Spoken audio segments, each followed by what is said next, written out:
প্রিয় বন্ধুগণ, দাজ্জাল কখন এবং কিভাবে জন্মগ্রহণ করেছিল? দাজ্জালের বাবা মায়ের পরিচয় কি? হযরত সুলাইমান আলাইহিসসালামের যুগে জিন ও মানবের মিশ্রণের মাধ্যমে দাজ্জাল তৈরি হয়েছিল, এমনটি অনেক স্কলারগণ বলে থাকেন।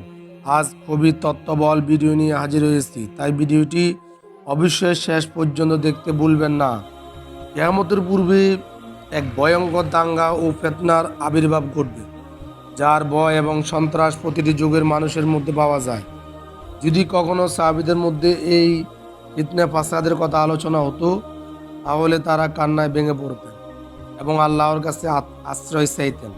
বন্ধুগণ, হুজুর পাক সাল্লাল্লাহু আলাইহি সাল্লাম ইরশাদ করেছেন, কিয়ামত সেই পর্যন্ত আসবে না যতক্ষণ না দাজ্জাল পৃথিবীতে আসে।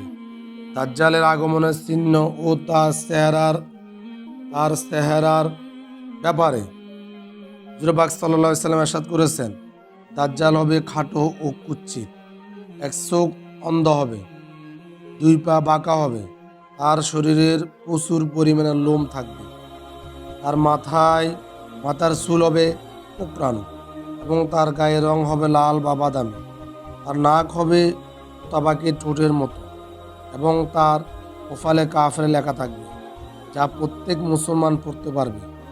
তারা পড়াশোনা জানুক বা না জানুক, কিন্তু কাফের ইহুদি নাসারারা তারা পড়তে পারবে না।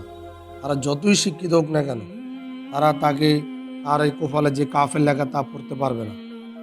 দাজ্জাল যখন পৃথিবীতে আসবে, তখন সে মানুষের সামনে নিজেকে সৎ এবং ধার্মিক হিসেবে উপস্থাপন করবে, যাতে মানুষ তার কথা বিশ্বাস করে, কিন্তু ভিতরে সে কাফেরদের মতো নির্দয় হবে। প্রথমে সে নবী হওয়ার দাবি করবে, তখন তার অনুসারীরা বৃদ্ধি পাবে। তখন সে নিজেকে খোদা বলে দাবি করবে।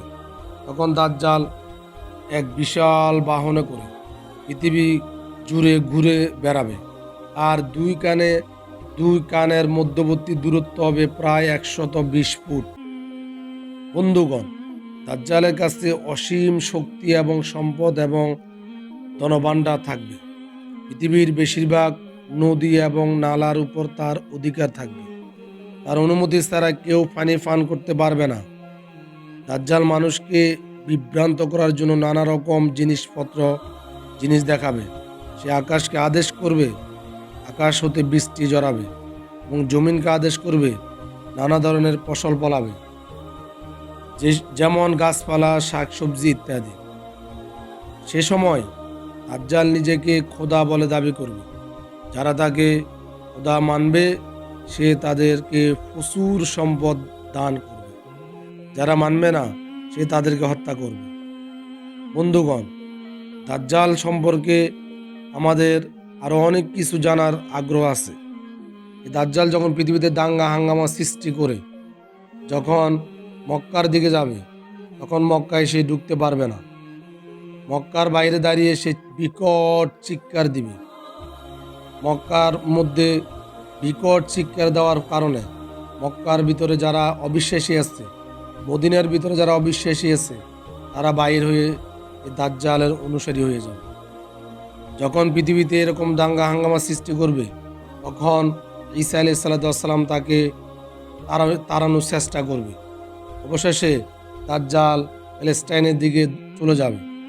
ঈসা আলাইহিস সালাম তাকে বাবেলুত নামক স্থানে ওই জায়গায় তাকে হত্যা করবে।